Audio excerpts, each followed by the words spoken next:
I'm Nola Simon, and I'm the host of the Hope and Possibilities podcast. And today I'd actually like to talk about the Yap Challenge. So just to give you some context, in case you haven't heard of this, is a creator in the United States. Her name is Jessie Jean something or other. I don't even know her name. She actually had a really successful launch. Essentially what she's selling is a challenge to get people comfortable with talking online and creating like short videos for 30 odd days. And the first cohort that she sold, it raised $1.2 million. So she ran a second cohort, which brought in over $6 million, I think. She's only charging $297. And for that many people to sign up and bring in that much money, when there's been a common narrative that courses and online work isn't really working the way it used to, it's a really fascinating phenomenon to watch. And so I wanted to look at it from not a perspective necessarily on how she successfully did the launch, because there's a lot that went into that. I mean, she didn't come into it without a following. She had over 400,000 followers that she had created. She's been working in the online space in some format or another for over 12 years, I think I saw. So she doesn't come into this type of launch unprepared. She also had been working with funnel experts, and she, had private coaches on tap that she was actually able to pull in when the challenge became so entirely successful. So she was well supported, which is something that I don't think a lot of people have given her credit for. But what I'm interested in this challenge is the trust aspect of it. So why would people join this type of program, and why her? And one of the common narratives that's been going on the internet is, there's a lot of people who sell services to teach people to speak online and to do video online and get more comfortable with posting and creating online and being an expert. It's almost unheard of to sell that amount of, raise that amount of money for that type of product, especially recently. So what is it about her specifically that people trusted? And I'd argue, it's probably not necessarily her, but how it made them feel. So, she's blonde, she's presentable, she talks well, she's credible. The course itself that she was offering, the challenge, is only $297. The risk is low. I mean, even if you join and you get nothing out of it, you're losing less than $300 US. It's a privilege, of course, to be able to have that, to be able to spend and not get anything out of it. But again, if you're doing this type of thing, that's not an unreasonable amount. I mean, I've seen courses for much more. I've paid much more for courses that are online. So one of the things with her is the way that she's created this challenge. It was her own method that she had rectified, but she'd been doing tests on it, and as soon as she saw a beta tester actually get over 1 million views with one of her Yap videos, that's when she launched the cohort. So she's creating this program to be responsive in real time. She's demonstrating mentorship, so she's doing what she does herself and she's mentoring people. So it's not necessarily a top-down coaching teaching kind of thing, but more of a mentorship. So I'm testing this out with you. We're going to adjust it in real time.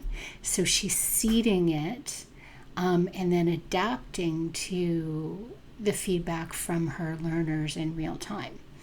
And she's got incredible social proof, because what she's doing is having people post their work, their homework that they have to do online. So she's automatically created network effects, right? So even if you don't necessarily trust her, what you're doing is you're seeing people in your feed that resonate with you. And if they're posting their work and you're watching this and seeing, their feedback, their improvement, their changes, it's social proof.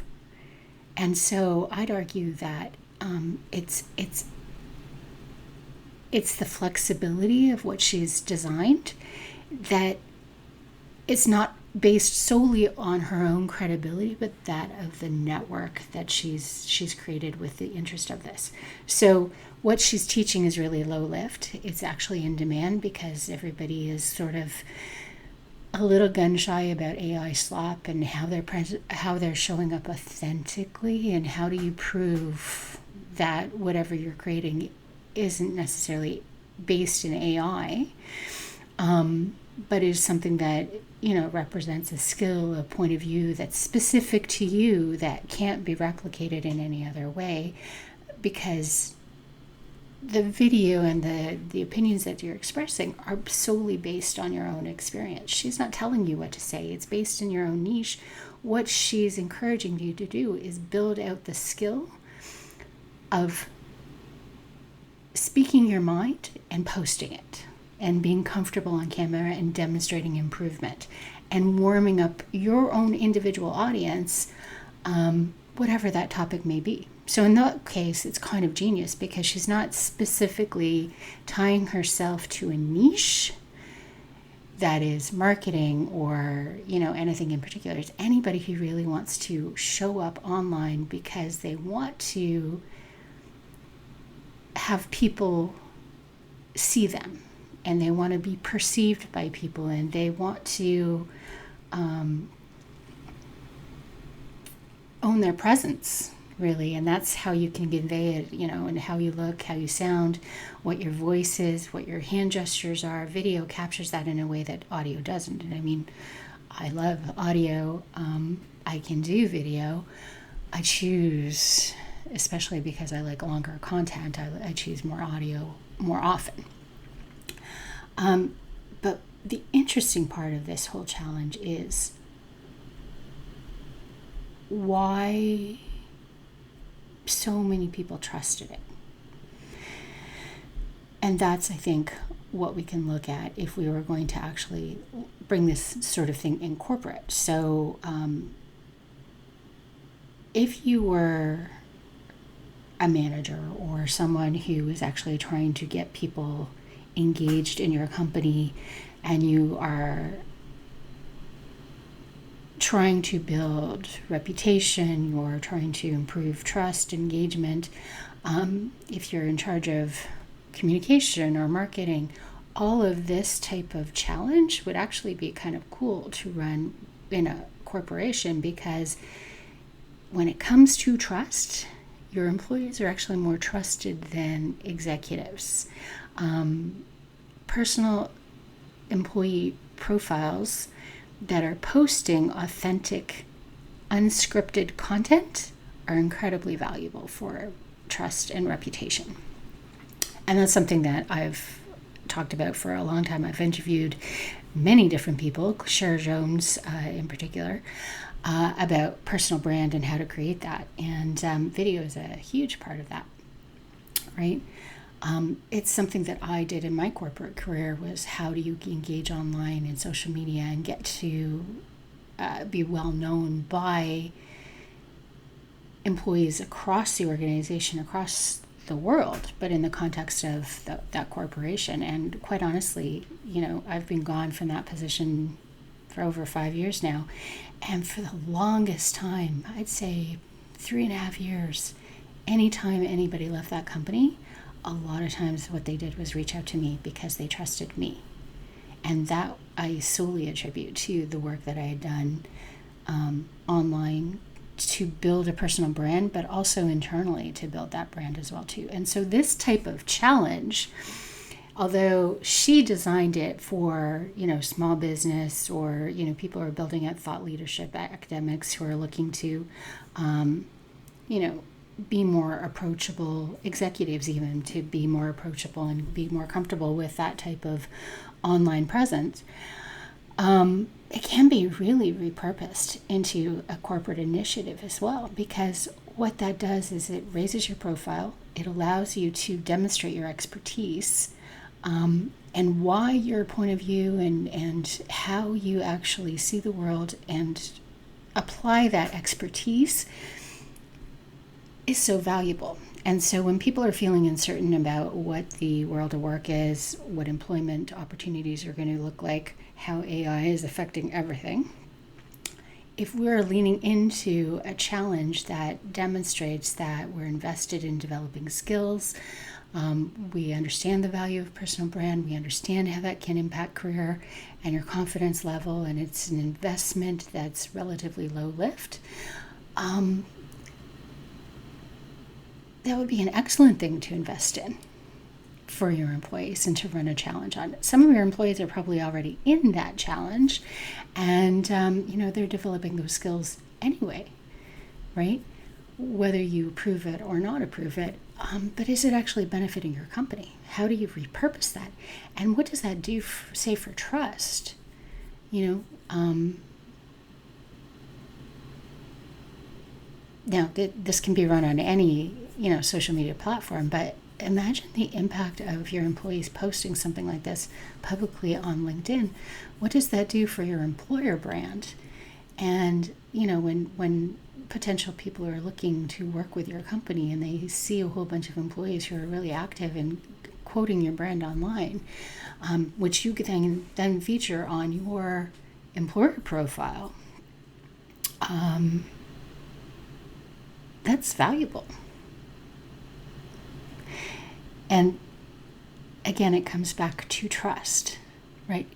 When people are looking for testimonials, clients, stakeholders, potential employees, anybody who's interested in working with your company, that is all publicly available information that you can then feature to build up your employer brand. And if you already have an employee advocacy program where you're teaching people how to use online reputation tools, and you've got social media sharing, and you've already invested in that, how cool would it be to actually be topical and run a challenge somewhat similar that's designed to demonstrate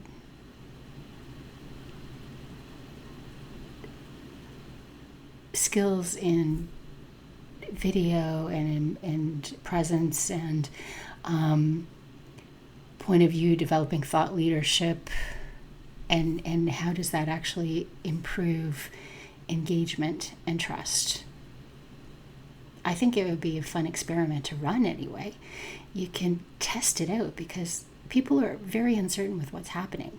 And so this type of skill development gives them something that they feel they can control.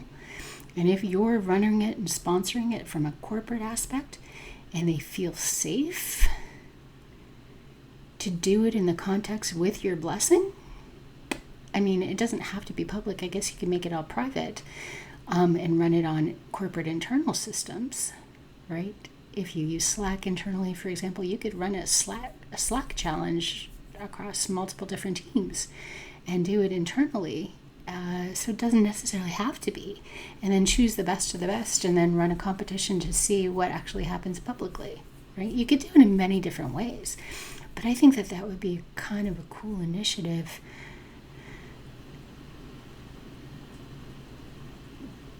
that is very optimistic for the future.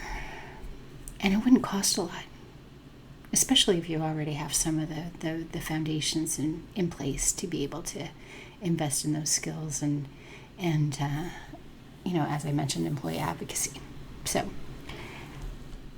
are you planning to do your own Yap challenge? Have you signed up personally for it? And what are the transferable skills that you're seeing, even from like the social media proof that it is being shared about the challenge? What are you admiring about it? And what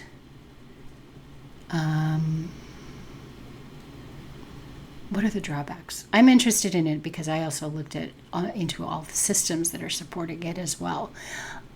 And that's where it's like, I'm interested in the groundwork that she laid to be successful and envision a future that exceeded her expectations.